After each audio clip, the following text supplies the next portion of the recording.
You got your dogs with no underwear on, white boy. The hell is wrong with him? What you got against Dockers? Hey, welcome to another episode of the Blackout Tips Podcast. I'm your host, Rod. Joined as always by my co-host, Karen. And we're live on a Tuesday, ready to do some podcasting. Find us everywhere you find a podcast. Leave us 5-star reviews on Apple Podcasts. We want to read some on Saturday when we do our feedback show. So get out there and make sure y'all are leaving them, you know. Yeah, anywhere in the world, if your country allows you to leave them, we will find you and read them. Yep. Of course, the official weapon of the show is Don't you? And the unofficial sport. Bullet ball. I had to think. And bullet ball. Extreme. And any banter before we get started today, Karen? Oh wait, I get, you know what? Yeah, it's banter. Fuck it. I gotta make this money with these commercials. Let's play some music.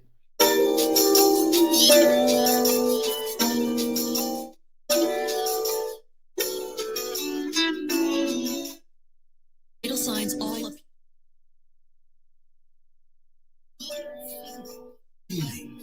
the quality of a thing as imparted through touch. I have been called vision.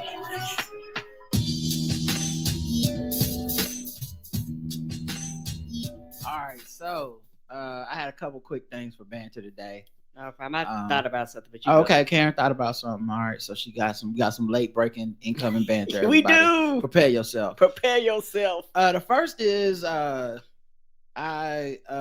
woke up today. I didn't feel like going for a walk. That was my thing I got to do today, and it was gonna be hotter than normal. But I was like, you know what? I'm gonna try to go when it's cool. But I was like, it's getting hot. I'll just go drive to the Y. But my service engine soon light came on, and I Googled everything about it. It was yellow, which means it's not a major thing. If it's red, that means basically you better pull over, your shit about to bring down. Yeah, if it's red, it's dead. If it's yellow, let it mellow. Red is dead. So I was like, I looked up and it said, okay, so the causes can be like you just need an oil change or your filter change or something.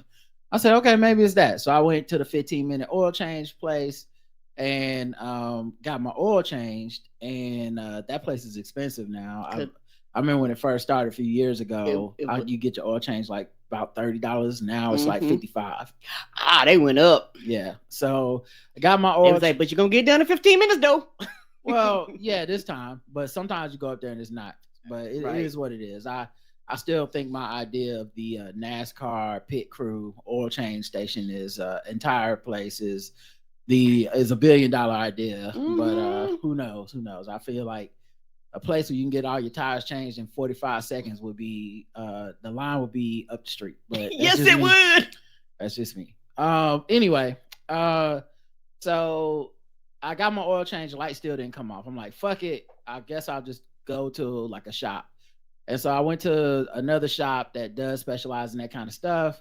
They said, first of all, they're like, to hook up the machine to even check to see why the light came on, $150. Yep, the diagnostics test. Oh, they kill me with that bullshit. They like, because that's one of them things where they do it and some niggas still be like, I want to get the job done. They were like, we ain't doing this shit for free. Give us $150. $150 just sounds hella expensive. I just feel like it can't possibly cost that to hook up the machine. No, because it probably take a few seconds.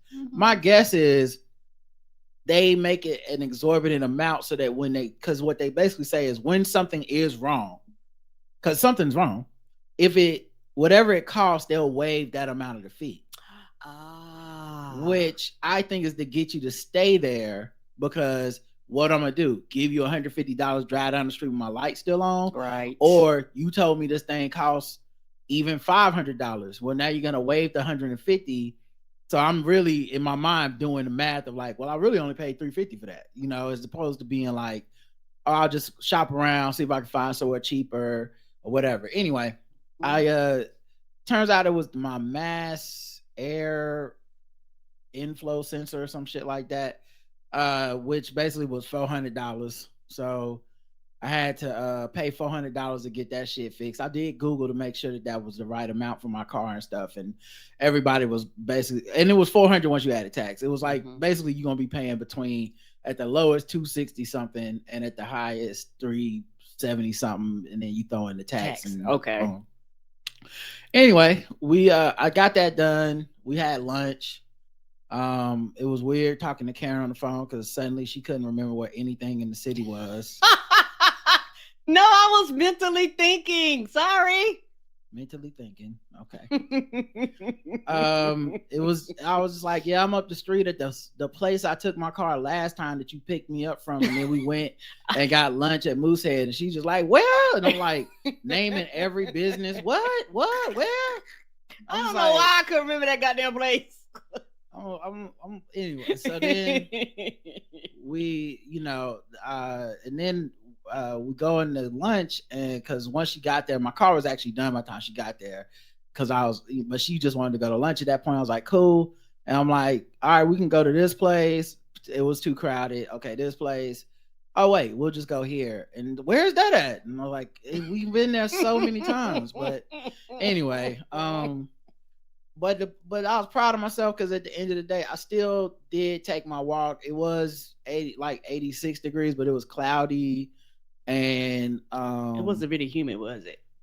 I don't know. Humidity's not the problem for me. If it's just hot, if it's hot and there's no wind and there's no cloud cover, it just fucking sucks for me. And I don't like that. So I always take my water with me and shit, but I went ahead and did it, and I was proud of myself because I was just like, I had every excuse to be like, I'm just going back to bed. Start this day over. Fuck it, we'll get on it tomorrow. Today sucked. You get an A for effort. You tried, sir. $400 plus $55 for oil change now. It's crazy out here. But so I went ahead and became the person that I always looked at when I was driving my car, eating some Bojangles, and I'd be looking at them walking down the street, and I'd be like, man, that's what I need to be doing. Power walking, yes. And then I'd be like, no, I'm not. I'm not power walking, so I don't know what you're talking about. But I'd be like, they walking, and I'd be like, they out there exercising. Good for them. That's what I need to be doing that. Delicious fries. So now I'm both of those people. Sometimes I'm the one eating in my car, and sometimes I'm the one walking down the street on the other side of the window. That's growth. You can be both. Yeah. Get you a man that can do both. What were you gonna say? Speaking of lunchtime. When we went out for lunch, because I work from home, I don't forget, but we normally eat like later in the day. And so like right just saying, a lot of places we were thinking of was packed. We wanted to go to this one place and it didn't look crowded, but man, once you got close, it was like all the spots were taken. I was like, oh yeah, it's in the middle of lunch, outside and opened up again. Niggas is like, I got to go get something to eat. And so everybody was packed and crowded. So me and Roger went to a place and it wasn't crowded, but we had an interesting conversation because we were talking about like all the things that was going on. You was like, yeah, it might not be that crowded, but you was like, I bet you for the kitchen, it's still jumping because people might not be coming in, but they ordering to go and DoorDash. And even a lot of people working from the offices now, they park their car and they don't go nowhere else because the cost of gas and maintenance and all that shit. A lot of people go, nope, I come in early so I can get a good parking space. I'm not leaving my spot. So that, and a lot of places that made it a lot more convenient. Like a lot of jobs make it where they do a form of DoorDash for the building or something like that. Like a lot of food services are like strictly for businesses now. I know at my job, that's what they do, where you can basically, they give you a list of restaurants like literally every day of the week, like 5-6 restaurants. So you can pick and they'll tell you what time it's supposed to be there, when it should arrive, and things like that. And if it's late, they'll actually reimburse you a percentage and things like that. They do a lot of business parks and stuff. I started doing more food trucks and things like that. So they're making it a lot more convenient for the people that are coming into work, and you have more people doing hybrid now. So you don't have people that like every day of the week anymore and stuff like that, because I think in my mind, I keep forgetting it's pre-restaurants and it's pre-pandemic restaurants and post-pandemic restaurants. Mm-hmm. And so sometimes I be forgetting, I'd be just saying shit and I'd be like, you know what, Karen, it's not the same scenario because, back in the day, if it's like in the middle of lunchtime and you ain't jumping, I'm like, oh, your lunch must suck, because for a lot of people, if I got an hour, 30 minutes for lunch tops, I can't wait 25 minutes for my food. It's going to be a problem, and people will just stop coming. But I forgot, people ordering habits and how they do lunch and interact with restaurants now have changed a lot. I feel like moths are caterpillars that just grew up and became night owls, like they sleep in all day. And I identify with them. I've been seeing a lot of caterpillars on my walk lately, and I'm always wondering if like they're gonna be moths or they're gonna be butterflies, because I can't tell, And what happens if you open up the cocoon while the caterpillar is still changing? Like, I don't do they know. die? Like, I'm assuming do they come so, out but like I some don't know. weird half caterpillar, half butterfly creature? I don't know. Scientists, get on that. I have no idea. Yeah, that's it for my banter stuff. You ready for the show? If you are. All right, cool. Let me play some of this show music. Psycho music.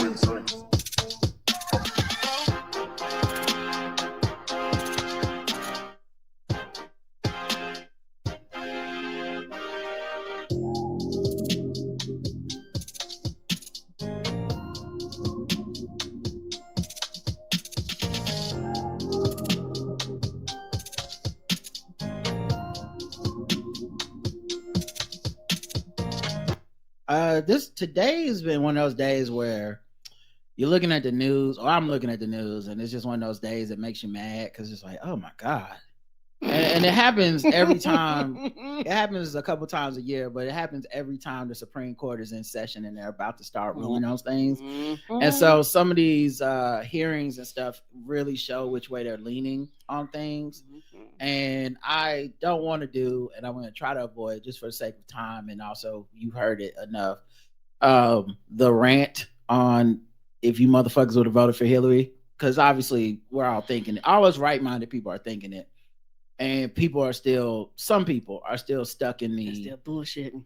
They're still stuck in the like, she's a bad candidate. Worse than Trump? Worse than Biden even? No. She's a good candidate for what we've come to expect of people running for president. She was pretty exemplary, if we're being honest. But she was a woman. And so the sins stuck to her in a way that they just did not stick to these white men. And obviously Donald Trump is clearly a much, much, much worse candidate than she was. And it just didn't matter for people. It wasn't enough. And we knew an open Supreme Court seat was on the line. So we knew. And I think there's no better referendum on the American people than the fact that we had an open Supreme Court seat and we collectively decided, not a woman though, let's let this guy be in charge, and so now when you see a 6-3 majority, and you see the leanings of these rulings where it's starting to sound like that they have a court case with about a January 6th person that was accused of obstructing justice, obstructing the proceedings, because that was what they came there to do. Well, this Supreme Court is being like, well, didn't you charge them with enough stuff, trespassing and stuff? Why you got to charge them with obstructing? Now, people might go, well, obstructing an official proceeding, how's that really that big a deal? Whether or not they try to get them for that. It can relate back to Trump, because a lot of these cases against, or some of these cases against Trump with the DOJ and stuff is literally about him trying to obstruct the swearing in of a new president. And so if the Supreme Court goes, we don't see this as obstruction, then if the January 6th people didn't obstruct, then you can't say that Trump encouraged or was promoting an insurrection, because hey, there is no obstruction of an official proceeding as far as we're concerned on the Supreme Court level. So it may hurt Jack Smith's case. Now, of course, Trump spends more time in court than LeBron James over the last 20 years. So like yes, he does. there's other trials and cases that he's facing. He's in court today, as a matter of fact. Mhm. So, This but is one of the case he having right now is one of the ones they was like, stop bullshitting, bring your ass to court. We not delaying it no more. The trial is on, bitch. The rest of them they delayed. so yeah, it's, you know, and I saw this news and it's infuriating. You know, I don't know how people are able to just, you know, look this off like it's not a big deal. Is this, you know, this, because, you know, they have this person and Trump dead to rights. They definitely tried to. We didn't imagine that. They were climbing up the Capitol building. We saw that. He told them he would meet them down there. We know what the fuck would happen, and yet, because power is the ultimate arbiter of Republican justice, they have 6-3. And if this comes to pass and he gets completely off the hook, it won't matter if Merrick Garland would have started the investigation from day zero. It really won't matter, because at the end of the day, we lost it in 2016 when people was like, not her. You know, the American people didn't do their job. And I realized a lot of it is the American public don't want to hold their fellow Americans accountable for fucking this up. Your cousins, your friends, your aunts, your uncles, your co-workers, it's a lot of people around you that fuck this up. And if you were to really call them out and actually pour that anger towards them, a lot of people, they don't have the backbone to do it, and they won't. And it's more of white people holding white people accountable more than any other group. You know, other groups got people in that's fucked up too, but it's about white people holding other white people accountable, and they don't have the heart nor the wherewithal to hold their fellow grandpa, grandma, great grandma. They don't want to hold them accountable, and are like, I lost my rights because of you. Right. I can't do the things. I lost my right to have an abortion because of you. I lost my right to do IVF because of you. You know, I lost a lot of rights because of you, because then you would have to look at them very, very differently. And all these fond memories that you have of them would slowly fade away, and you would see them for the bigots and the racists that they are. But you don't want to see them like that. And I get it, because they raised you. They fed you, they were around you. So it's very hard for you to separate and be like, oh, my family members ain't shit. That's very hard for just white Americans to do. You just can't do it. And so as a total, you have some white people that do it, but a lot of times when you do it, it comes at a cost. You're going to get kicked out of the social club, particularly if you're really loud about it and shit like that. You're not going to be, quote unquote, a part of whiteness. Or they'll accept you, but to a certain extent. And it's just very frustrating to realize that y'all are a lot of the problems of why we are where we are. Yeah, I think I don't necessarily agree with that part of it, because I think we overestimate and overvalue this idea that if they said something to their conservative family or still up to them, something would happen. I don't think shit would happen. I think black people, we go to Thanksgiving all the time. We have those people in our family that we're like, this motherfucker. But we also know that not passing them the gravy ain't gonna make them not do whatever the fuck conservative or bullshit they believe. Your homophobic auntie you're not gonna clap back at Thanksgiving and get her straight, and now she's gonna be pro LGBTQ. So it's not, I don't even care about their personal dynamics, their families. I don't give a fuck about Thanksgiving, any of this shit. The stuff I'm talking about isn't even really about whiteness, and it's not even really about Republican voters. It's honestly about the people that, I think it was 70,000 votes total in 3 states or something like that. It's about the people that, you know, couldn't bear to vote for Hillary Clinton. And now we're losing rights left and right. And this man, it'll be the ultimate irony if this man will not be held accountable, not because of Merrick Garland, which y'all have been complaining about, right? Not because Jack Smith, which y'all have been complaining about, not because of any of that, but because you refuse to recognize what was on the line in 2016. And there's no amount of making up you can do because there's not a time machine. It's our problem. The American citizens who knew better but didn't do better. If I was smart enough to know to vote for it, I don't know anything more than most of these motherfuckers. Right. That matter of fact, they think they know everything and will never stop telling you how they know every fucking thing. Yeah, don't shame them. But at the end of the day, they didn't do what I thought was obvious, and we're paying for it. And so, yeah, you go ahead and do your rant and be mad at Joe Biden, American, fucking everybody else, Jack Smith and everybody else. Be mad at Fannie Willis and she fucked this nigga. What if it don't matter? Because at the end of the day, they got 6-3 on the Supreme Court, and that happened on your watch. Right. While you were bitching and moaning, that happened. While you were staying home, while you were telling everybody it don't matter, same side. While that happened, you know, when Colin Kaepernick was saying two sides of the same coin. You know, when people were saying earn this damn vote or lose. Mm-hmm. When people was saying I'll stay home. What is it? A little bit of poison in the water or a lot? When people were saying that dumb shit, saying, you know, it's just very ironic that is when that's the real problem, and there's no amount of blaming Hillary Clinton that's gonna change fundamentally to me what I think is the problem. Right. And it's excuse me, and it's also for me, I want actions. And a lot of people, they don't really want actions. They rather look good and not succeed than to actually, quote unquote, look bad and get shit done.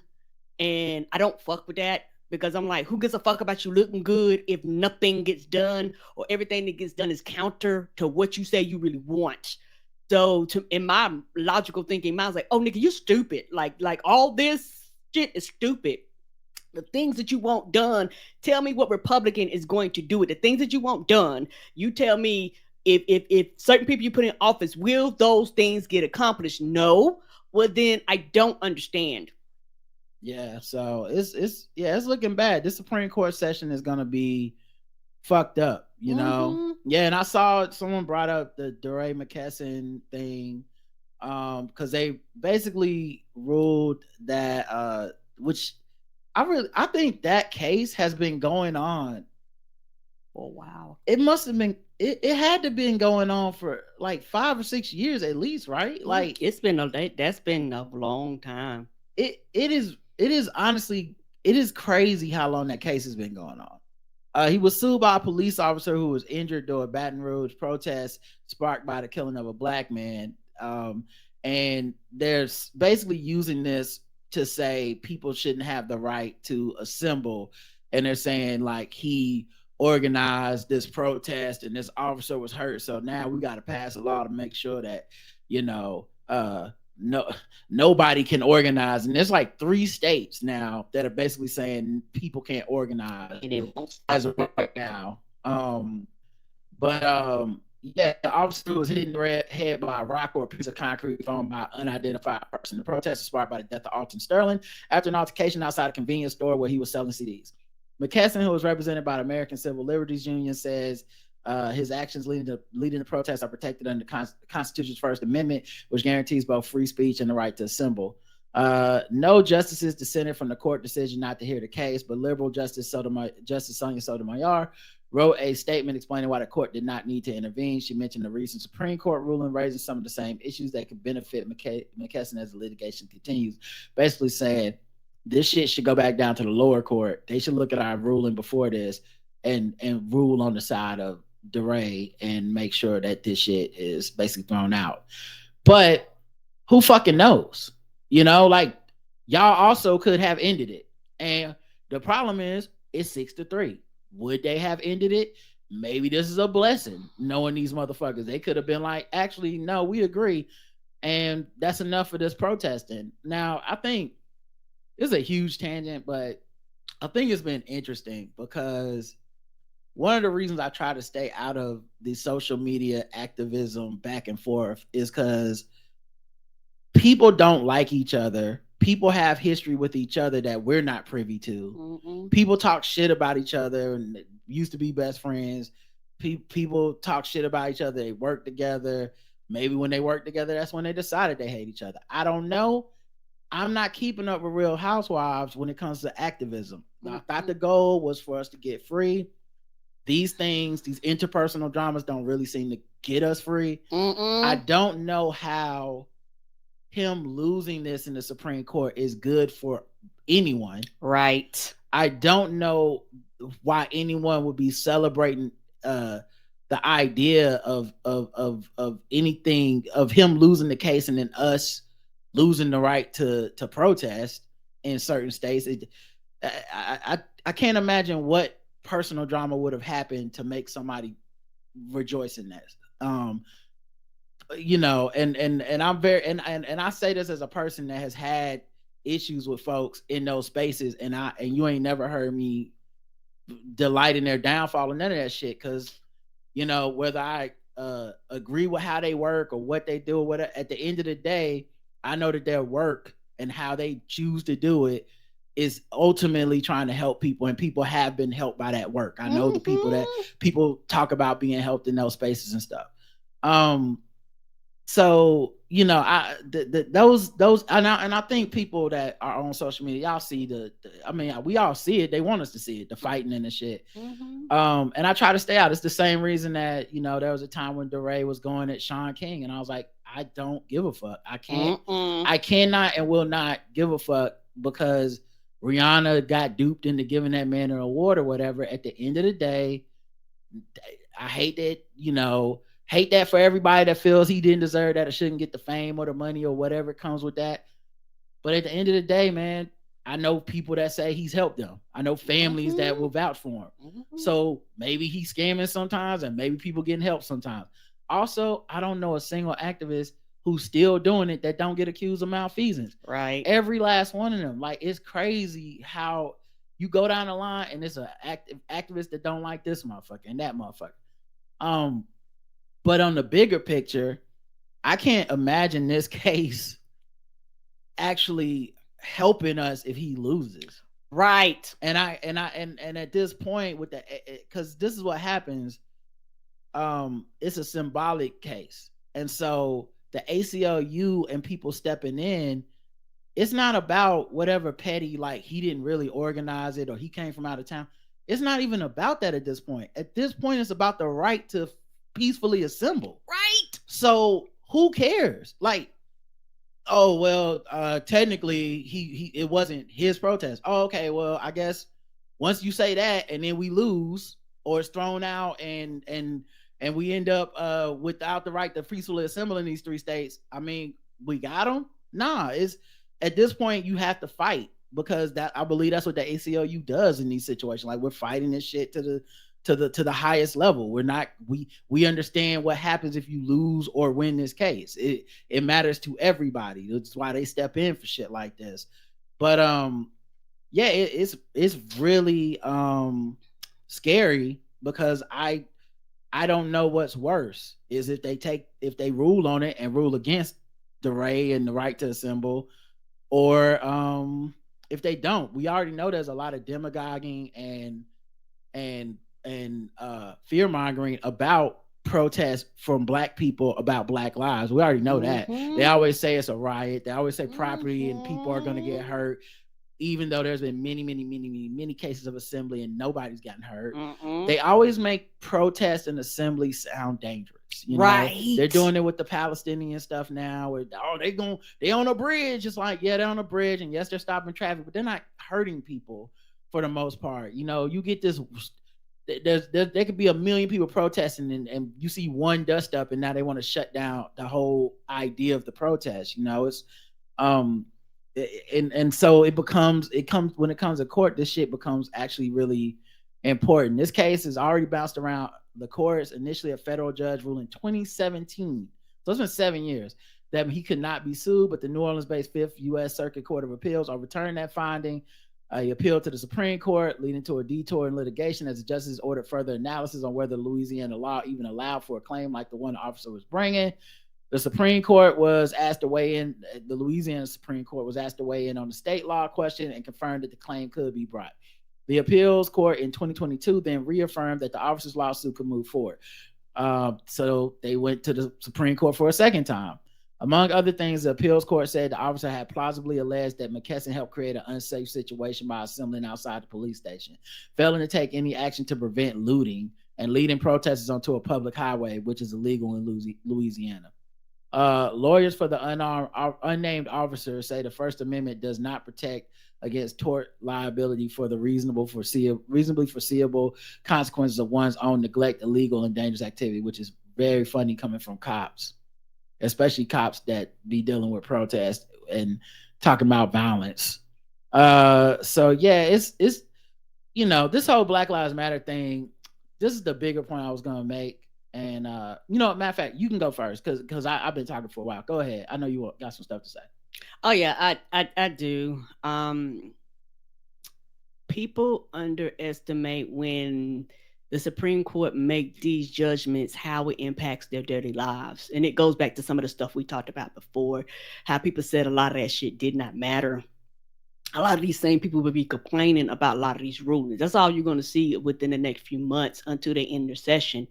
Is people complaining, but they really didn't do anything to actually prevent a lot of these rulings from happening. And what's so funny is people here in America will turn their nose up at other countries and about how they ran and about how they're not allowed to assemble and about how the country controls their things. Y'all know that they're trying to do here too. People watch, documentaries about how countries have literally killed people for protesting and things like that. And, people take a lot of the freedoms we have here for granted, and they act like they're going to always be here. And they do not realize that every freedom that you had, somebody had to fight and die for it. Like literally somebody had to fight and die for it, particularly here in America. I don't know about no other country, but here. And it's one of those things where it's very frustrating because when you talk about assembly, people assemble for all types of reason. And it doesn't always mean protest, and it doesn't always mean a strike or anything like that. But who gets to determine what's a peaceful place to assemble, and who gets to determine where you assemble and all that type of shit?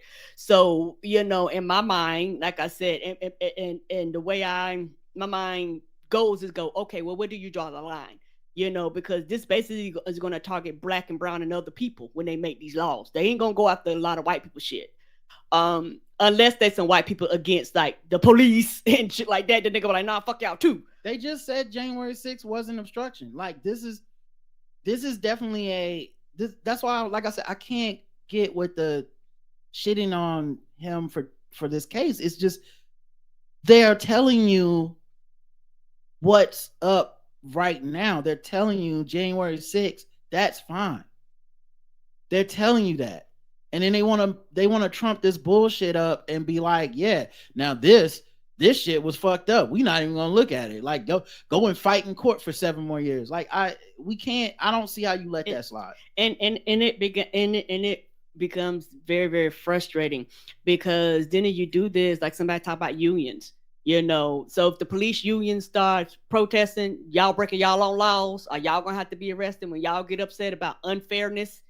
Or right. If what y'all do is okay though. And it's, what do we deem as an unsafe protest? Right. Because then it becomes extremely subjective. Mm-hmm. Black people marching for someone getting shot, unsafe.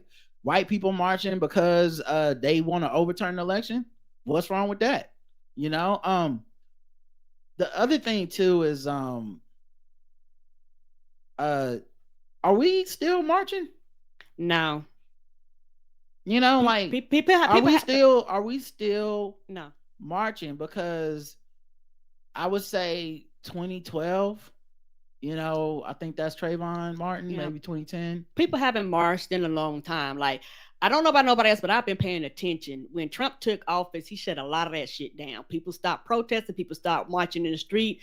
COVID was the one thing that kind of bought everybody out. And I think it bought everybody out because they was tired of being fucking shut up in the house. I said that at the time and I felt bad to say it, but I felt like I'm compelled to try to be honest when we do this show. I try to be tactful about it, but I got to be honest. And I was like, this feels part of this groundswell for George Floyd felt like people going, well, this is a reason I can justify leaving my house. Mm-hmm. Yes, it's still no vaccine. Yes, we're still supposed to be in lockdown, but hey, I'm doing this for the right reason. Now, are we also just happy to be in person and community with each other? Are we outside? Are we, doing? Yeah, we are. And it was countries all over the world. Like, it wasn't just America. It was everyone in lockdown being like, yes, we're outside. But once again, are we still marching? Because when there are still Black people being killed by police, by, I saw a video today of a woman being shot in a man's yard. Like, there are people marching for Palestine and organizing, but it's not people marching for Black people dying anymore. And I don't mean to denigrate the people that did that work, because they're activists and it's not a job. It's not something they have to do for the rest of their lives. But I will always make this point, is why I respect the work of Al Sharpton so much more than many other people, because he has dedicated his life to it and he didn't have to. And he made an organization that will stand in his place long after he's dead. So that when people say, why didn't you step down and someone else will do it? Somebody else will. And he's already ensured that that'll happen, because he has a fucking network. He didn't make a leaderless organization. He didn't take billions of dollars and then people go, where did the money go? And he's out chilling saying, you know what, real revolution is me chilling with the homies and living in a mansion. He didn't say that. Like, he still to this day, you catch him out advocating for causes, advocating for people, speaking on injustice, showing up and giving attention and shining a light on people that call him to be like, hey, this injustice is happening locally. Can Al Sharpton help me? And even at his age now, he still goes out there. While all these other people that came to prominence through social media ended up kind of becoming victims of what social media is. It's a me thing. It's the camera pointing at you. So you end up becoming, it's like, I'm tired. Injustice is still happening. Time for me to go back to my regular ass life. Time. I'm not begrudging people for that, but I just remember folks shitting on Al Sharpton and them. Well, Al's still here. Yes, he is. He's still doing that work. Folks is out here just back to life, back to normal, living, doing their thing. And he's still in the fight. And there's a respect that comes with that they didn't have when they were talking shit about him. And it made me go back and think about how much, now that it's kind of almost feels like it's over. Hate to say it, but it feels like it's over. It made me think about how much fighting was about credit. Yes. Yeah. It made me think about how much of the fighting between the activists was about credit and attention. Why he going on TV? Why she get the magazine cover? Why he get to go talk to the president? Oh, do you want to talk to the president? I refuse. I will not. I'll put out a statement. Okay, well, I'm sorry. I don't work for you, and we're not. I don't have to do what you're doing. You got your way of doing your activism. I got my way. Why so and so get the money for the car, the car commercial or whatever the fuck, and I'm not saying those things don't matter to anybody at all. Right. But what I am saying is that shit is not important. No. And if you're talking about the issue of what the fuck we're supposed to be helping people with, it really don't fucking matter who got the TV commercial. At the end of the day, no one's gonna remember that part. Oh, who did the interview on MSNBC versus who said I'm not gonna do it? Who gives a fuck? Who went to go talk to the White House when they had Obama, a person that would try to help, and who said I'm staying home, fuck Obama? No one remembers now. Can't tell you their names. Nope. For the most part, people like me that paid a lot of attention can, but for the most part, people don't remember that moment. It wasn't even that fucking important. Right. There are activists who died mysteriously, and we still don't know who the fuck did it.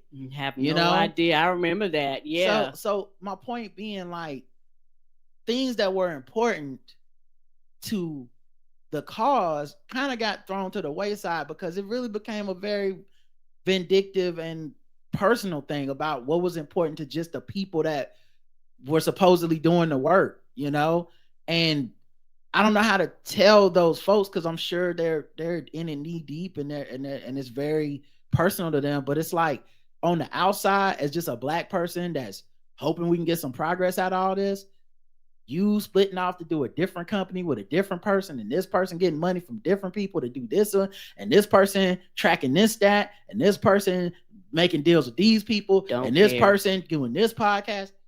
It ultimately did not fucking matter to us the way it mattered to y'all. Right. And at no point did it feel like, and now if we would have been free.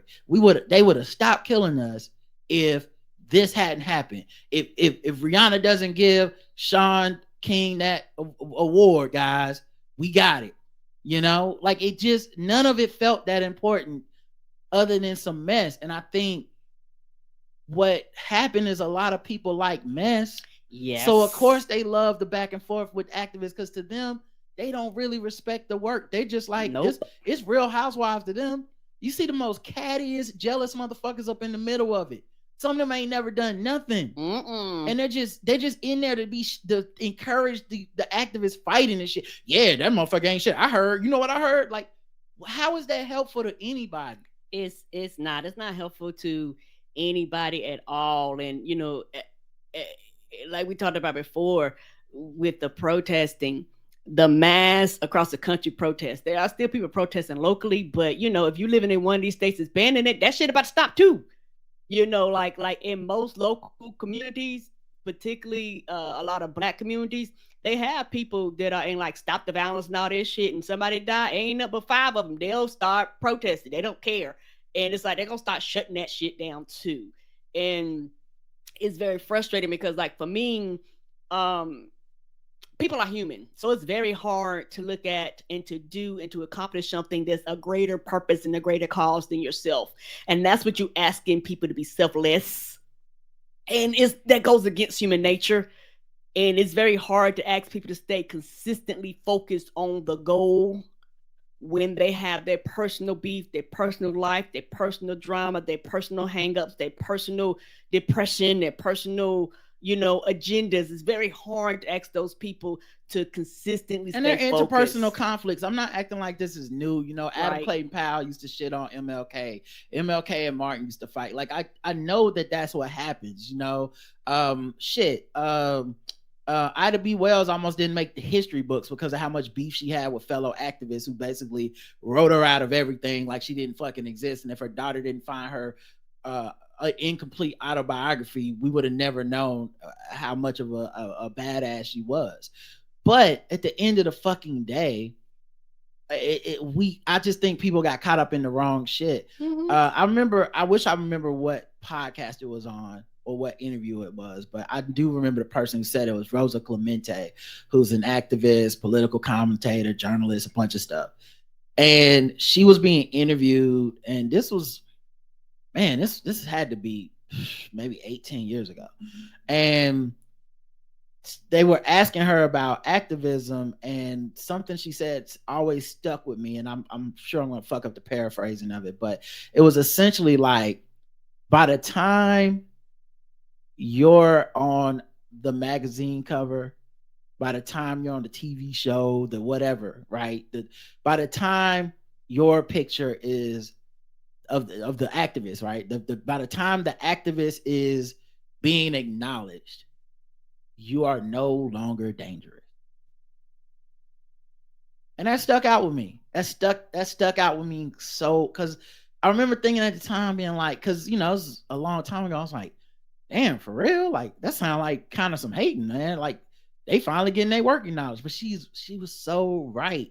You're not dangerous anymore. I'm not saying you're corrupted but the system has adjusted to you. Like, they're comfortable acknowledging you because you don't present a clear and present danger to the status quo anymore. Right. They're putting you up there to acknowledge you because it's the way we acknowledge Muhammad Ali once he couldn't really speak. You know, yes, sir. You know, the way we acknowledge so many other the way they love MLK on both sides now because he's dead. Right. You know, once you're on the cover, you're just not, the idea is not as dangerous anymore. And what was social media activism, and we're all human. I'm not, once again, not denigrating the activists as if they're somehow worse than us. I just think it's a human thing. But when you are a social media activist, whether you do activism offline too, what is social media if not the cover of the magazine?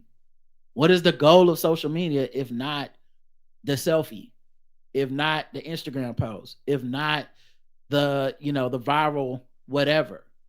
And years later now, looking at where we're at, where right now today, some black dude's gonna get killed by the police, some black woman's gonna get killed by the police, some whoever, we ain't marching. Names ain't trending. Not like we did before. It's just not a thing anymore. And ultimately, like I said, when I think about that case in Deray and the people I saw like sniping at him, and I just think, oh, this is the fruition of that environment of combining social media, activism, and clout into one thing. No matter who you think violated who, no matter who you think is right or wrong, end of the day, it looked like mess from the outside in. It doesn't look like anything is being helped by this shit. So, appreciate the question. I wasn't planning on talking about that. Let's see. Trump has to go to court after his first day of hush money. Criminal trial ends with no jurors picked. Yeah, because so many people was like, I'm not unbiased. Because who doesn't have an opinion on him now? Right. He was president. Because you ask me, I'm like, that nigga did it. Nigga like, ma'am, get your ass out of here. Well, they picked 7 jurors. So I guess this is an updated article now.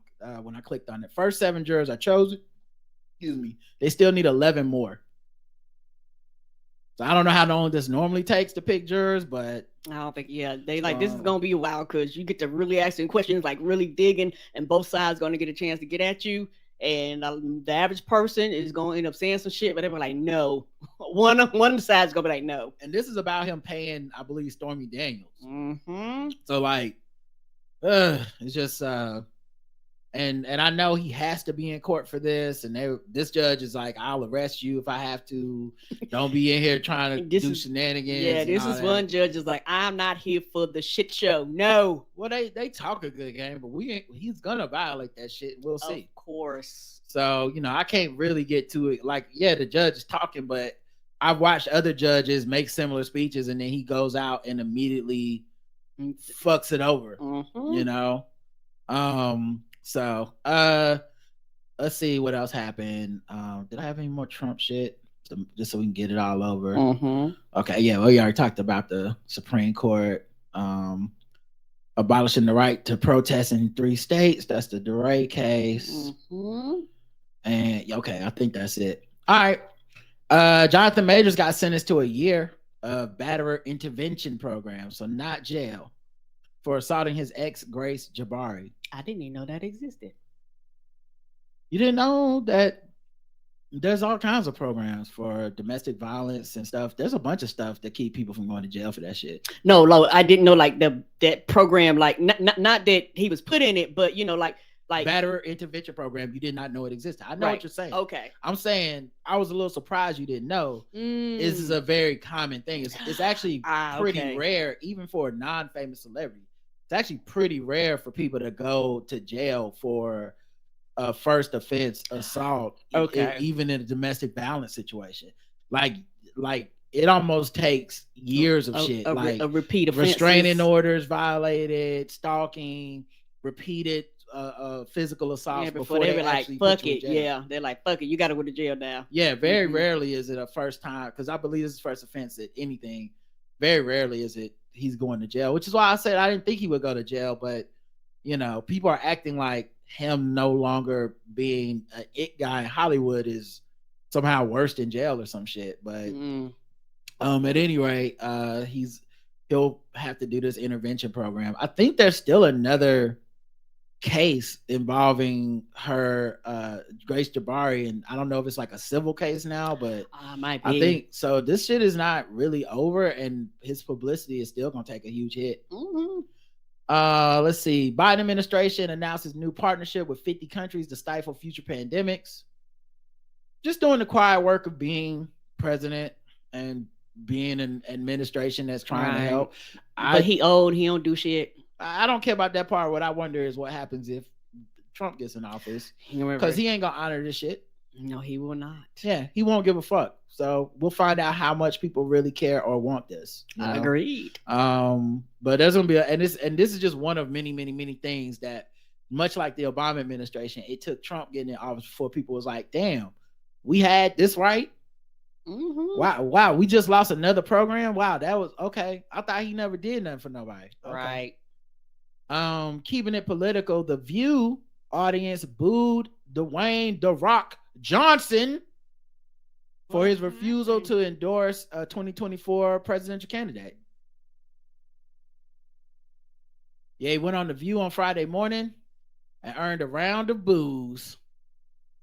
Because as part of the day's hot topics, the ABC host pulled up a clip of Johnson during an interview this week with Fox and Friends, in which he explained that he previously supported and endorsed President Biden, but he wouldn't be doing so again this year. He noted that he's not happy with the state of the country, but explained that his decision is based more on what people will think rather than his political views. Am I going to do that again this year? The answer is no, I'm not going to do that, because what I realized, what that caused back then was something that tears me up in my guts back then and now, which is division.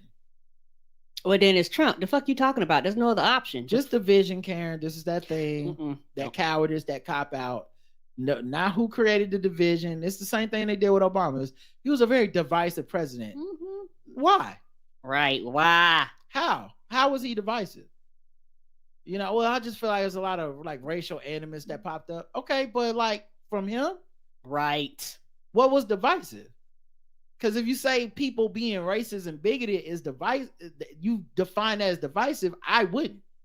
I wouldn't put that on the person for existing and doing their job right. You know, as soon as the clip ended, host Joy Behar attempted to tee up the core question of the segment, but was cut off by loud booing from the audience. The reaction was so strong it even startled some laughter out of Behar herself. First of all, should I pay attention to who gives an interview on Fox where they lie every day? She said once she was finally able to speak. From there, the host debated whether or not celebrities should be obligated to endorse political candidates, and for the most part, they agreed that the real obligation is simply just telling people to vote. But at the end of the day, host Anna Navarro had a theory as to why Dwayne Johnson is refusing to side one party. Everybody loves The Rock, and The Rock wants everybody to love him, she said. Yeah, I think also he has alluded to wanting to run for president one day. I don't know if he still has those aspirations. Right. I remember this years ago. Yeah, so I mean, maybe that's what it is that cynical. He's like, I just want to be the person that everyone likes. Here's what I'll say. If it's that, then I can't imagine a dumber thing to say. Right. And here's why. And this is what America doesn't want to admit to themselves. And it doesn't matter if you're liberal or conservative, both sides are having a problem admitting this. Joe Biden is the compromise. Say that again. Joe Biden is the compromise. So there is no more center than him. You can't out-center Joe Biden, because being the only adult in the room and governing as a president that is going to be president of America, good or bad, right? Meaning, hey, you don't have to like me. I'm just doing what I think is best for the country and best for everybody. Sometimes I'm gonna piss the liberal people off because I ain't gonna go far enough. Sometimes I'm gonna piss the Republican people off every day because they just don't even want me to be president. They think I shouldn't be allowed to be president. Agreed. But the point being, if you are supposedly this third party guy, I'm gonna come in and be the moderate, you can't out moderate him. He's the most moderate. Like you can't out Trump. He's got everybody that has some sort of pragmatic center and it's not because I think they want to. They have been forced to essentially concede that he is as center as we're gonna get. You know, like even your AOCs and shit are like, yeah, I see what it is now in this country. Yes. And while in my district, I might be able to get us into a liberal utopia, for America's not my district. Right. It's bigger than that. It's a bunch of people that don't get down like that. All right. And for the conservative people, you even see conservative and moderate Republicans, especially the ones who don't want to fuck with Trump, being like, yeah, you just got to fuck with Biden. They don't want to. They do not. They much rather have a president who's like anti-abortion and all that other shit that they do want to support. But they're just like, the extremes are so extreme. It's Marjorie Taylor Greene or this, then give me him. And so if you're cynically trying to parse some space out where you're going to get the most people in the center, I don't know how you're going to, he got you in checkmate already. You just can't out center him. So if that's what The Rock was doing, which we don't know, maybe he's just kind of scared of any backlash, but he wasn't 4 years ago. Trump it's the same two candidates, right? So I don't know what would have really changed, but if it, then maybe that's just how he feels. But if not, a technology executive predicts that AI girlfriends will create $1 billion business. They're very popular in Japan. AI girlfriends? Not AI, but you mean like on the computer, out of like computer girlfriends? It's only a matter of time for someone builds the next $1 billion dating app that will pair real life users with artificially intelligence created girlfriends, according to a tech executive. Oh, Greg Eisenberg, CEO of Late Checkout, wrote a blog post on X in which the fact that you can write a blog post on X, fuck Elon for the rest of his life, right. In which he shared that he met a man in Miami who admitted to me that he spends $10,000 a month on AI girlfriends. I thought he was kidding, but he's a 24-year-old single guy. He loves it. When asked about when someone asked him about what he loves about it, the man is quoted as saying, "Some people play video games. I play with AI girlfriends." So I'm looking at the AI girlfriends, and it just looks like AI pictures of scantily clad women. Like, yeah, you just want a woman you can control. Just admit that. Like, this is a picture of an AI girlfriend, virtual girlfriend at the top. Which, I mean, just looks like an artist rendering. Oh, so it's not like it's okay. I'm with you now. Yes. It looks like it looks like if you play Final Fantasy, what a cutscene looks like. Mm-hmm. This one, I noticed they're all white. These are other pictures of these AI girlfriends. Yeah, they don't be black and brown at all. Oh, there go one. Amaya. Okay, she can get my coins, my Bitcoins. But the thing I will say is, because I see this sometimes on YouTube, it'll be like hot grandmas or something. It's clearly just AI. Mm-hmm. I remember seeing it on Instagram for a while. It was like, look at this church. And it would always be a scantily clad black woman in like a tight church outfit with the like, the mm-hmm. cleavage popping, and it's clearly not a real person, right? It's just someone fucking around with AI, seeing if they can fool people and get you to follow it and shit. And they never admitted to it being a joke or whatever. I think some commercials have it. There's commercials that come on in the middle of the day here that are like, go to this law firm, and it's like these really super beautiful black women in revealing tight like lawyer clothes, but clearly I'm like, when you go to this law office, that's you not who not works seeing there. That woman, right? That's a paid actress. Used to be a time where we had standards, and you go find you a Hooters waitress, and you put her in a suit, and you take pictures of a real life person. But now they got AI to do it. But my bigger point is, when the titties come out, my antenna goes up. No, not in a sexual way that y'all are because I feel like artificial intelligence, for the most part, is a big ass scam that's happening right now. I don't believe in it. It's not good right now. Sure, let me be fooled. Let me be fooled later. They got me. Eventually, I'm okay being on the cutting edge of. I think this whole industry is some house of cards bullshit. It's the latest bubble that's gonna burst. The breed of corporations and executives are making them go out and spend this money to be like, we need anything that can cut the labor and fuck up our employees. We'll just let AI write the scripts. We'll just let AI sell the burgers. We'll just let AI. And at the end of the day, it just reminds me of so many things when I was in corporate America where they promised something and it didn't. And the fucking people at the top who don't do the work were like, yeah, right. Because you don't need real human brains and and stuff to make this work. You just automate the whole thing. That shit got executed and it fucking flopped. It never worked. And then our job became fixing the automation that didn't work. Yes, fixing and correcting. And they want to do that with writing, by the way. They were like, oh, artificial intelligence scripts, and then we'll pay writers as consultants, not writers, to come in and fix what the computer did. No. That means it can't do it. That's how it works. That means it can't write the script, if you're going to be fair. And once the titties come out, though, that's when I know it's a scam. Because nothing says scam like, here's some fake titties. This, like, the original email scam was Nigerian scammers sending you pictures of, you know, some model and being like, oh, I'm a prince and I need some money. And people would fall for that shit. A dating app matching you with an AI girlfriend, like, that's not the biggest loser shit in the world. All I'm hearing is that here's a guy with a product to sell. I don't know what it is. AIgirlfriend.com, Right. AI girlfriend dating app. Whoever this fucking guy is selling us something, and he expects us to be fooled because look at them titties on his fake picture. Yes, like even the picture on the wall in the background look like fake titties. And the thing is, it's not naturally proportioned. Like the dimensions don't make sense for a natural woman. It's like what a boy draws in his 4th grade classroom when he's thinking about. It's like what comic book artists used to draw women heroes as. It's like fan fiction for anime.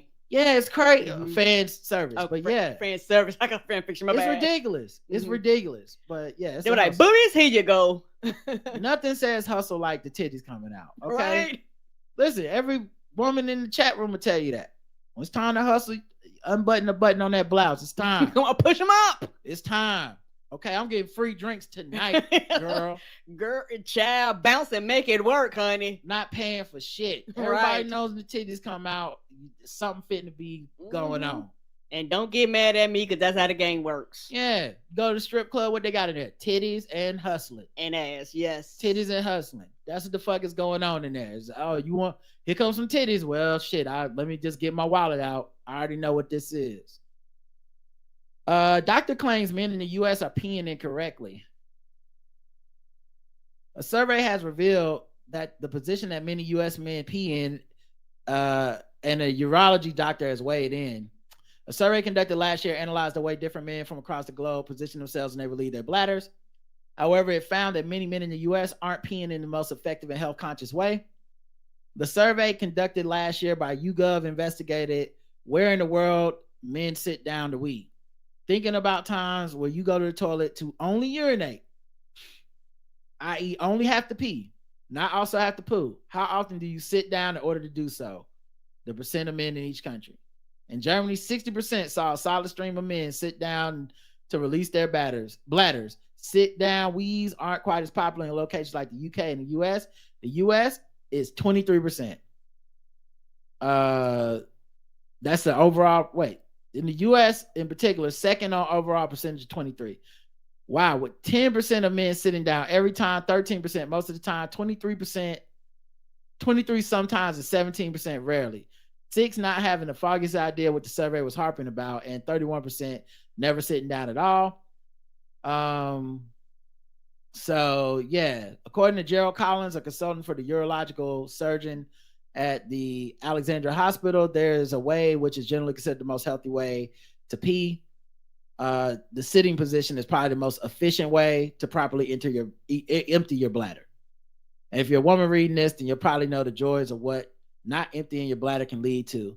All penis owners, if you're not being here before, welcome to the chat. Okay, this is kind of a spicy article. If you don't empty your bladder, it can lead to all sorts of health issues for urinary tract infections. Yes, those with the penis can get them too. To kidney infections, should your symptoms worsen, or even bladder stones. All of those conditions could become worse and greater risk as you go older. If you develop a condition called benign prostatic hyperplasia, BPH, which Collins says typically occurs from the early 40s onwards, it causes an enlarged prostate.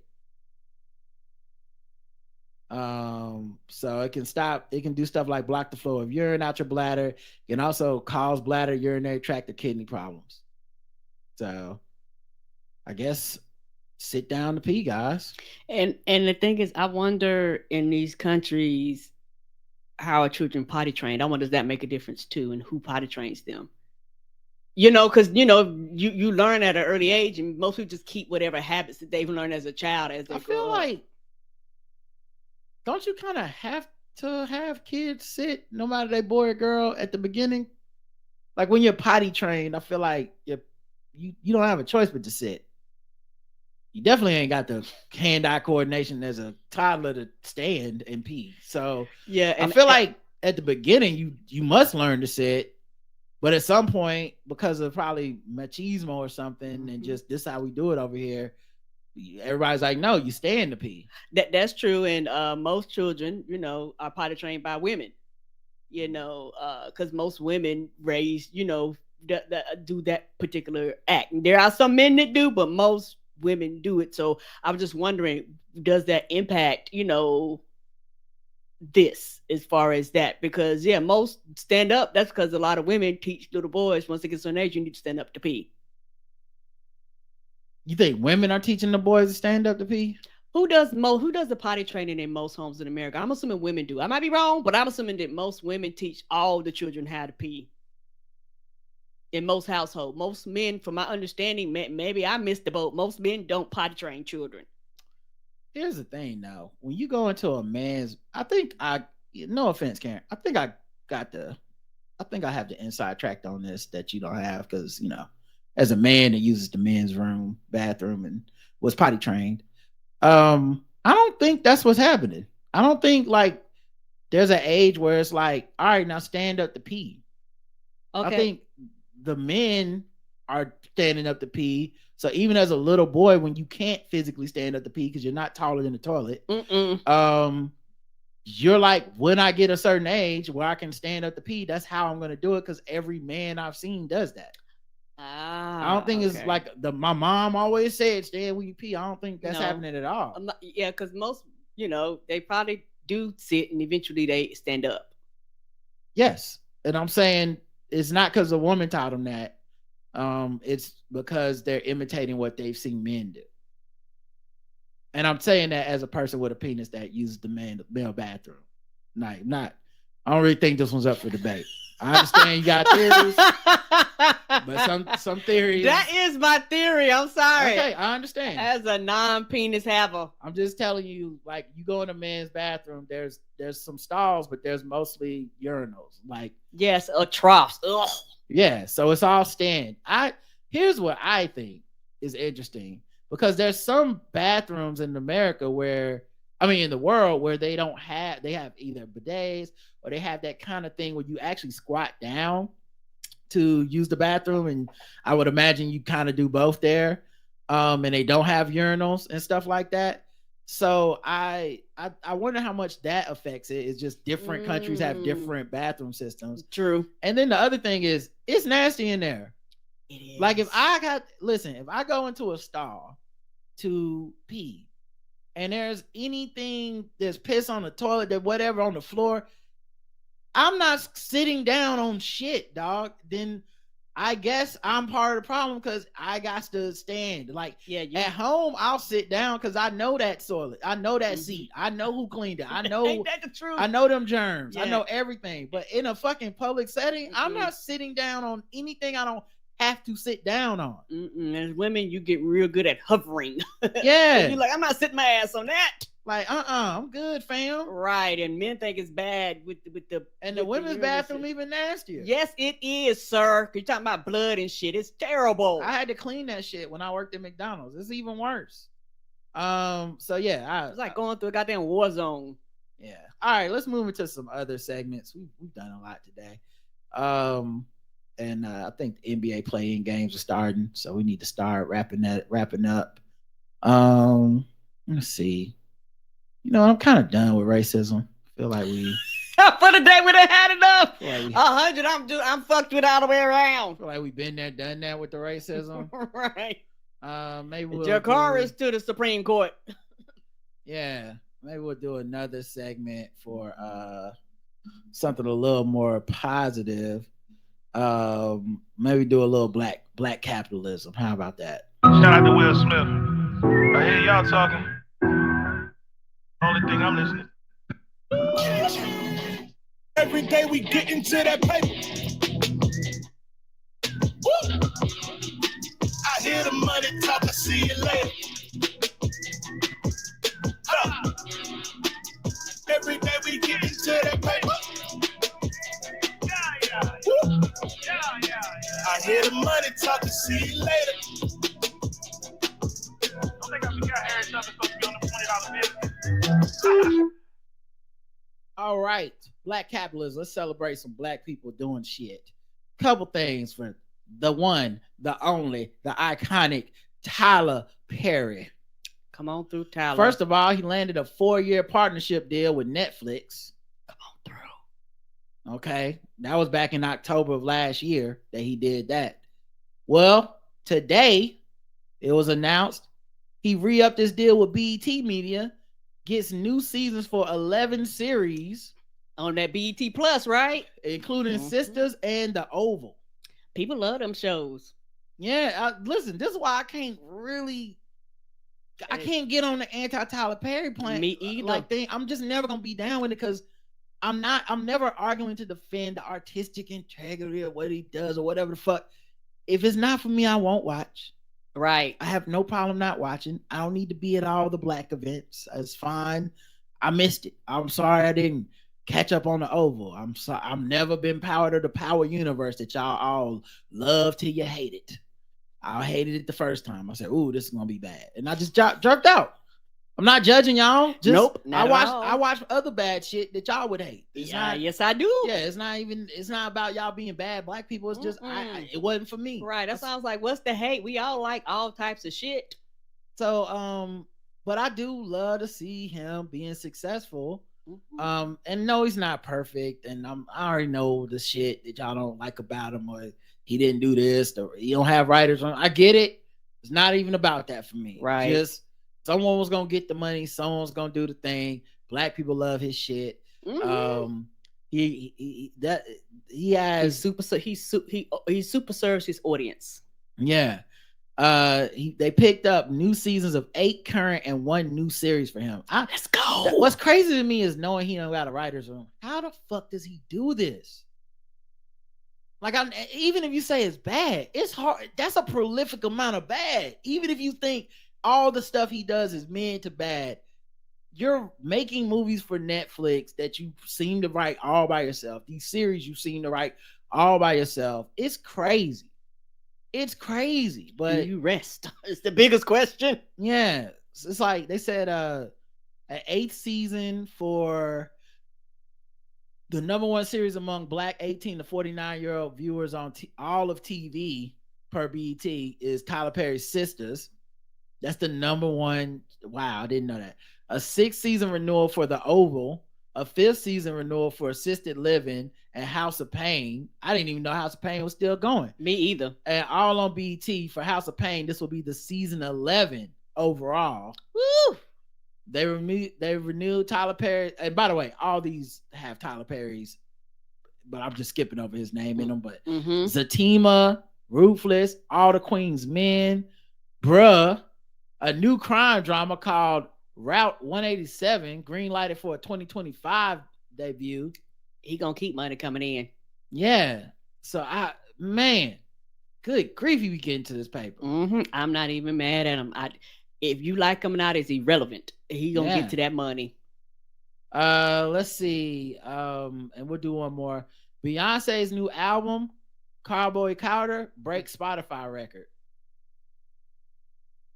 It became Spotify's most streamed album of the year in just a single day. What did she say? If I gave a fuck about streaming, I would have put the shit on Spotify. She did say that. Yes, she did. I remember. I guess she decided to give a fuck. It was streamed 76.13 million times since its debut on Spotify, significantly surpassing the numbers of her previous album, Renaissance, which garnered about 43 million streams at the time of its release. I gotta say, man, that's wild. That because I would have thought Renaissance would have been it, but I also do wonder if it's because it's country and white people that felt like Renaissance and self-titled and stuff eliminate, like, these aren't for me. I'm being treated in a black woman space. You know, that she's not making the music for me. I wonder if would it be in country, even with it being Beyonce, and once you listen to it, you see it's still about her and black people. But before you hit play, it's like, oh, Beyonce got a country album. Now I do fuck with that, and I wonder if that's why the numbers jumped. I don't know why it would jump so high. That's 33 million more people. Yeah, I do think that there is a subsection that, because it's country, actually listen because it was country. Like that, you know, like you said, even some black people who are into country was like, hey, she makes some country shit. Let me go check her out. I think for a lot of people, they underestimate what she does and how she kind of transcends things. And I appreciate it. And, you know, when and if and when she probably go on tour, I can't even imagine the cowboy fits and shit like that. People think her last tour was big. I think if she goes on tour with this album, it might be larger. I'd actually be surprised if she tours with it. It'll be interesting to see what she does. Because she just came off tour. Right. And she hadn't toured before that. And so she didn't tour for like Black is King. Like, she doesn't tour for every album. So it'll be interesting to see if she actually does tour with this like anytime soon. But wow. And just, but I hope she doesn't, but you know, that's just me. So, you know, cause you know, you just was on tour and I'm like, hey dog, like get my pockets a rest. But yeah, this marks the first time a country album has achieved this distinction this year on Spotify. It is also the biggest debut on Spotify by a black female artist ever. Let's go. Jesus Christ, man. Yeah, and didn't they say like a lot of people that were featured and like a lot of other particularly black female country artists, they were saying like some of their streams like went up like hundreds of percentage. They was like, yeah, because that Buckle Bunny is fucking flames. I play that shit on goddamn repeat. So it's, you know, I found a lot of other artists that was similar to her. So it is one of those things, no matter how you feel about Beyonce, it's one of those things where if she rises, everybody eats.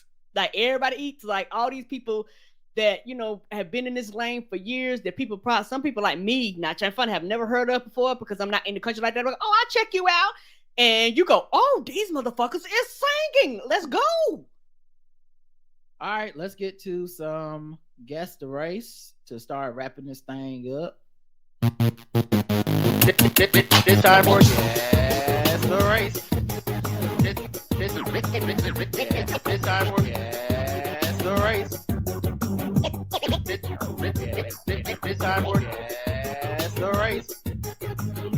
This time we're Guess the Race. All right, Guess the Race time. Go around the globe, find different articles, guess the race of the people involved. Karen plays along, chat room plays along, and they're all racist. Memphis, Tennessee. A man was arrested after Memphis police say he attempted to rob a gas station with a live snake on Monday. Oh, shit. Reginald Cook, 26, is charged with 2 counts of attempted aggravated robbery. His bond was set at $4,000. It's around 2 a.m. He walked into a Shell. The Shell gas station? Yeah, on Elvis Presley. What? Elvis Presley? For real? Yeah. And he made a purchase. About 30 minutes later, he went back to the store demanding money from the register. The cashier thought he had a weapon because he kept reaching into his clothing. After the cashier refused to open the register, he left. 35 minutes later, he came back with a live 5-foot snake wrapped around his neck and carried a green backpack, shouting at the cashier, "Give me the fucking money," while reaching inside the backpack. The cashier called 911, pulled out his own firearm because it is Memphis. Oh, shit. No money was taken and no one was injured. Look, if you buck, you fucking around with the wrong one, dog. MPD took Cook into custody, found a railroad spike and a rock inside his backpack. They also took possession of the snake. Oh, hope they didn't put it down. Right? Is it evidence? Can you present the snake as evidence? Right? The snake is like, why? Now, why am I in it? Your Honor, I present to you Exhibit S. The store owner said Cook's family came by the store Tuesday to apologize. He said they also offered to pay for any damages. So he's probably having some mental health issues or something. All right, Karen, guess the race of Mr. Reginald Cook. Reginald Cook, black. Okay. Let's check the chat room, see what they believe Reginald Cook's race is. Let's see. That's a white Reggie, says KGH. Everyone in the black house has a job, including the snake Black. Black Reginald sounds like a nigga. Black Snake Moan. The correct answer. That's a good one. The correct answer is black.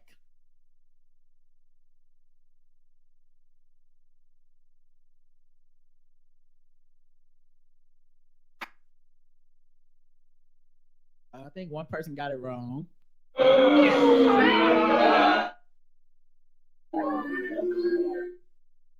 Yeah, I went black because I don't know no white cooks. Okay. I know that might sound strange. Like, I don't know no white people named Cook. That's a good one. On the low, I think that's a good call. I can't remember a lot of white cooks. Yeah, like now I think of famous athletes and stuff, Dalvin Cook is black, That's a good one. Most of them I know are black. So I was like, I might be wrong on this one. Like it might be a white Cook family out there, but I don't know them. Yeah, I mean, it might be out there, but the ones I'm thinking, Quinn Cook is black. Yeah, because they probably named them after what they did for a living. White people probably brought them to America, was like, Cook. And then they just start calling them that. All right, let's do another one. How about man arrested for Easter Bible belting of Walgreens worker. What? On Easter, he's risen. The sun is rising, so is my belt. What is this? Maybe he was mad that the Cadbury eggs wasn't on sale. You gotta come back the day after Easter if you want that 50% off. On Easter, the managers of a Walgreens store suffered a Bible belting because she was being rude, according to a customer who is now facing felony battery charge. Police say Peter Owens, 35, went to the pharmacy Sunday evening purchasing a pair of headphones. While at the Clearwater, Florida business, Owens got into a verbal altercation with an employee over the headphones. When Nicole Merck, the 36-year-old store manager, approached Owens and asked him to leave the Walgreens, Peter used the brown Bible in his hand and struck her in the face one time before exiting the store. Woo! Damn, he got beat with a Bible. That's bad. And it wouldn't be surprising if they came over there because you was acting the ass. Like something was happening to bring the manager over there. Like, you got to leave.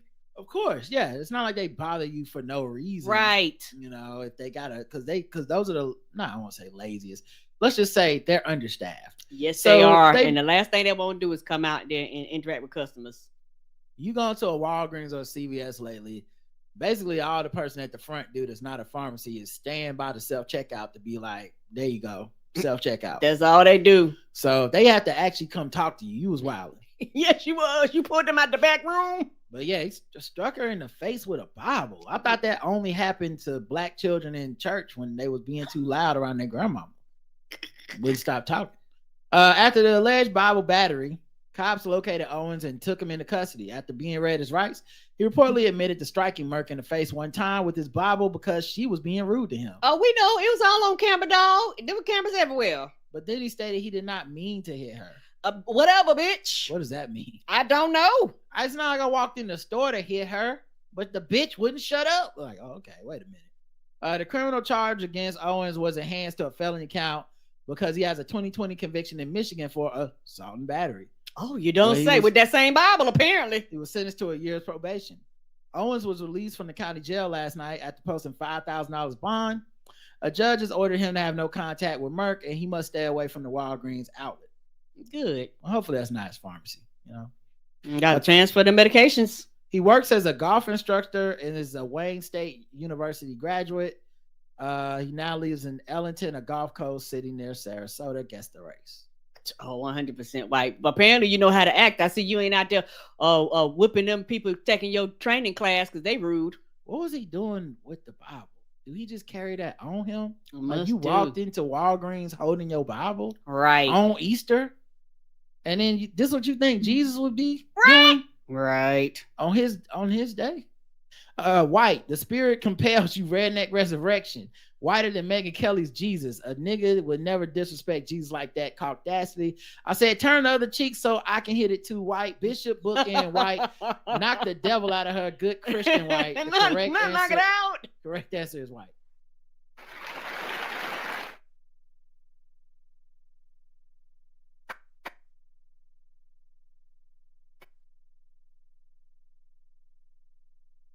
It's mean too. You don't get out of here. That's him in the PGA Tour hat with the shades, which is just standard issue white guy behavior. Mm-hmm. And you gotta know to hit her in the face with a Bible. That's wild.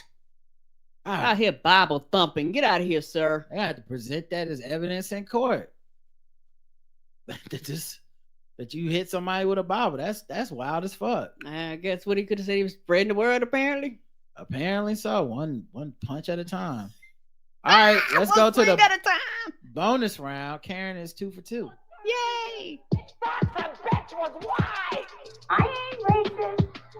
How can I be racist about anybody or anything in my life? How can I? Call them niggas. Just call them niggas. It's time to get gold teeth, gold chain wearing, fried chicken and biscuit eating, monkey ate baboon, big dive, fast running, high jumping, spear chucking, 360-degree basketball. Someone said Gemstone White in the chat. That's hilarious. I can see one of them doing that with the Bible. Mm-hmm. Your boy, Baby Billy. Yes, that give a whole new meaning to Baby Billy's Bible bumpers. Yes, it does. Bumped upside the head with that Bible. Man found drunk, naked, sitting in a garbage can. Arguing that he was not subject to arrest, the Florida man told police he was allowed to be drunk and disorderly and sit naked in a trash can on a public sidewalk, according to the arrest affidavit. St. Petersburg cops alleged that Wiley James Weeks, 35, was intoxicated. First of all, that could also just be his description. He was Wiley. But he was intoxicated, unsteady on his feet. What he says? My name is Wiley Coyote, super genius. Unsteady on his feet and smelled of booze when they discovered him late Saturday evening on a downtown street. He was extricated sans clothes from a corner trash can and arrested for disorderly intoxication and resisting an officer without violence, both of which are misdemeanors. In addition to claiming that he could not be punished for his loose take on Oscar the Grouch, Weeks said he did not have to provide officers with his name or demographics. Sir, they can look at you and see the demographics. You didn't have anything on you. What are you gonna do? That's straight up drunk people logic. Yes, and it makes sense to them. Like, y'all don't have to give you my name or my demographics. They're like, sir, you're clearly 5'2". Like, come on. He pleaded guilty to both counts and was fined $520. His rap sheet overflows with theft, disorderly conduct, panhandling, criminal mischief, and other misdemeanor convictions. One of his prior busts came after Weeks and a male friend was spotted drunk and naked on the Tampa street after they exited a bar. So he don't like clothes. He is anti-clothes. He started drinking. He's like, I gotta get the clothes got to come off. Is it hot in here? It's hot to me. The duo told cops they thought it would be funny to strip off their clothes. That's drug logic. So yeah. All right. Guess the race of Mr. Wiley James Weeks. Oh, white. Karen's going with white. Let's check. All this nakedness. They didn't shoot him white, says Devil Bitch. Let's see if anybody else is gonna guess. See now, a brother knows he can be drunk and disorderly or drunk and naked, but only a white Alco American goes for the trifecta white Russian. I thought this was America white. I love trash singing, Oscar cosplaying, motherfucking white. White, clothing optional white. White guy who Lee Daniels' daddy also put in the trash. Oh no! Oh, the correct answer is white.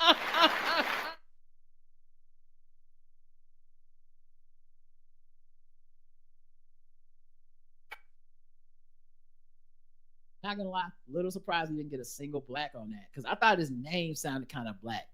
Wiley James Weeks.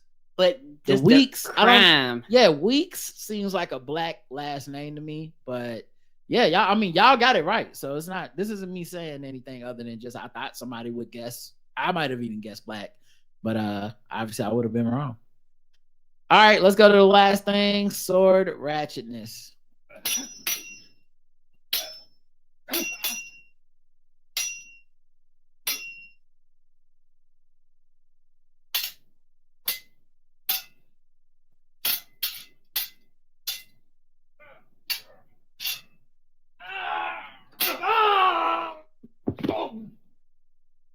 A woman was arrested after a man's arm was cut with a sword during a fight in Campbell. Oh, Yeah. A woman is charged with felonious assault after police said she cut up a man's arm early Sunday morning with a sword. Not Sunday morning. This looks like XHYAIRE Smith. So I'm guessing Zaire, which the spelling makes me go black. I don't have her picture, but I'm under that assumption too. XHYAIRE. That sounds like us. Yeah, that sound like a us spelling. She has yet to be arraigned on a charge, second degree felony, after she was arrested when police were called about 12:15 a.m. Sunday to a home on Hamilton Street for a report of unknown trouble. And they found a drunken man on the porch bleeding heavily from his arm. Reports say the man was so drunk you could not tell police what happened. It's like that white girl we saved in the parking lot. Yeah. Hello? I didn't know what was happening. Hey.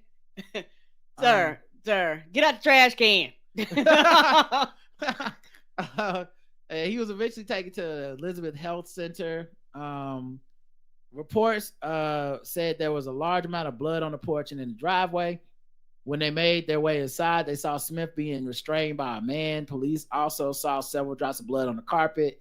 They said the man who was restraining Smith told police Smith and the victim began arguing. The man tried to get his things and leave. She grabbed her sword, so she keep that thing on her. And when the victim tried to disarm her, the two began to struggle. The man was cut several times on the arm. After several minutes, the injured man was able to grab the sword and throw it into the yard. Police say they found the sword and it had blood on it. They took Smith into custody. Smith was banging her head against a holding cell wall when police tried to book her. When she was taken into the Mahoning County Jail, they refused to take her. She was taken to the Elizabeth Health Center for observation. So the jail was like, no, she's having a mental something. Right. And this is not the place for that. She got to go to the hospital. Correct. They were like, we can't have her in here banging her head against the wall in the jail. No, thank you. All right. That's it for today's show. Thanks for listening. Hope you enjoyed it. We appreciate y'all. We'll be back hopefully throughout. Let's see, today's Tuesday, so hopefully we'll be back tomorrow. But we have other plans and stuff. Look out for us on the For All Nerds podcast because we're supposed to be talking about X-Men tomorrow with them. Benjamin DM me, so that'll probably be out Thursday or something. So you get our thoughts on X-Men 97. Yeah, that's it. And I think Sunday, JL Covan's gonna be the guest coming up. So yeah, lots of cool things happening. All right, until next time, I love you. I love you too. Mwah. Bye, everybody. Have a great